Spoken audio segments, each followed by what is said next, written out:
IBA থেকে আমরা অনেক কিছুই শিখেছি, কিন্তু এমন একটা শিক্ষা আইবিএ থেকে আমি পেয়েছি যেটা আমি শুধুমাত্র ক্লাসরুম বা কর্মক্ষেত্রে ব্যবহার করার মধ্যেই সীমাবদ্ধ রাখিনি, বরং সেই শিক্ষাটা আমার প্রতিদিনের জীবনে মারাত্মকভাবে ইম্প্যাক্ট করেছে এবং আমি সেই শিক্ষাটাকে আমার জীবনের প্রতিটি মুহূর্তে ধারণ করতে এবং প্র্যাকটিস করতে চেষ্টা করি। আজকের ভিডিওতে আমার সেই শিক্ষা এবং সেই অভিজ্ঞতা এটা নিয়েই আপনাদের সাথে আলাপ করব। আমার নাম রেদওয়ান, আমি আইবিএ এমবিএ 50 ব্যাচের একজন ছাত্র ছিলাম। আমার আইবিএ জীবনের যেই অভিজ্ঞতা, সেই অভিজ্ঞতার আলোকে আপনাদেরকে সাহায্য করার চেষ্টা করছি আপনাদের আইবিএর প্রস্তুতি এবং ক্যারিয়ারের বিভিন্ন বিষয়। দেখেন, আইবিএ থেকে আমরা একাডেমিক শিক্ষা পেয়েছি এবং আইবিএর একাডেমিক শিক্ষার যে মান, সেই মান নিয়ে কারোর মধ্যে কোনো সন্দেহ নাই। এই একাডেমিক শিক্ষা আপনি যে কোনো শিক্ষা প্রতিষ্ঠান থেকেই পেতে পারেন। হয়তো মানের দিক থেকে কোনো শিক্ষা প্রতিষ্ঠান কম বা বেশি হতে পারে।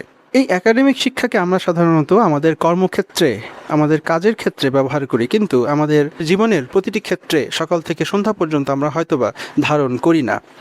এবং আইবিএর যেই শিক্ষাটার কথা আমি আপনাদের সাথে বলছি, যেটা আমি ধারণ করার চেষ্টা করি, সেটা হচ্ছে আইবিএর কালচার এবং আইবিএর শিষ্টাচার। আমি আইবিএ হোস্টেলে ছিলাম। আমি যখন প্রথম হোস্টেলে উঠলাম, আমার হোস্টেলের রুমমেট ছিল আইমান সাদিকের একজন ব্যাচমেট। একদিন আমি রুমে রেস্ট করছিলাম, আমার রুমমেটের কিছু বন্ধু হঠাৎ করে আমার রুমে ঢুকলো এবং তার বন্ধু অর্থাৎ আমার রুমমেট তখন রুমে ছিল না।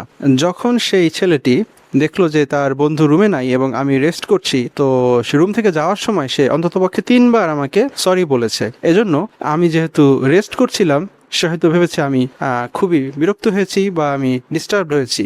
এই যে শিষ্টাচারের কালচার, এই কালচারটা শুধু আইবিএর ছাত্রদের মধ্যে আছে আমি সেটা বলবো না, বরঞ্চ ছাত্র, শিক্ষক, কর্মকর্তা, কর্মচারী সবার মধ্যেই আমি কিছুদিনের মধ্যে এক্সপেরিয়েন্স করলাম যে তারা এই বিষয়টা প্র্যাকটিস করে।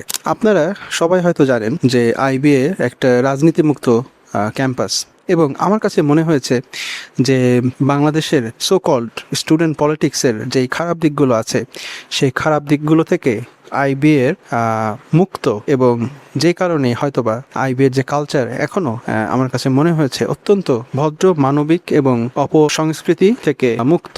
যে আইবিএতে সবাই পড়ার সুযোগ পাবে না, আইবিএতে অনেক যোগ্য ছাত্র তারাও অনেক সময় পড়ার সুযোগ পায় না বিভিন্ন কারণে। একাডেমিক শিক্ষার পাশাপাশি আমি যেই শিষ্টাচার এবং যেই সুন্দর কালচারের যে কথা বলছি, এই কালচারাল যে শিক্ষা, এই শিক্ষাটা আমার কাছে মনে হয়েছে খুবই গুরুত্বপূর্ণ একজন ছাত্র, একজন মানুষের জীবনে। তাই আমি আশা করব বাংলাদেশের প্রত্যেকটা শিক্ষা প্রতিষ্ঠান একাডেমিক শিক্ষার পাশাপাশি এমন একটা কালচার, এমন একটা মূল্যবোধ এবং এমন একটা জায়গা হয়ে উঠুক প্রত্যেকটা ছাত্রের জীবনে, যেন সেখান থেকে তারা এমন শিক্ষা গ্রহণ করে যে শিক্ষা শুধু তাদের কর্মক্ষেত্রে নয়, বরং তাদের জীবনে লাস্টিং ইম্প্যাক্ট তৈরি করে। ধন্যবাদ আজকের আমার ভিডিওটা যারা এতক্ষণ দেখলেন।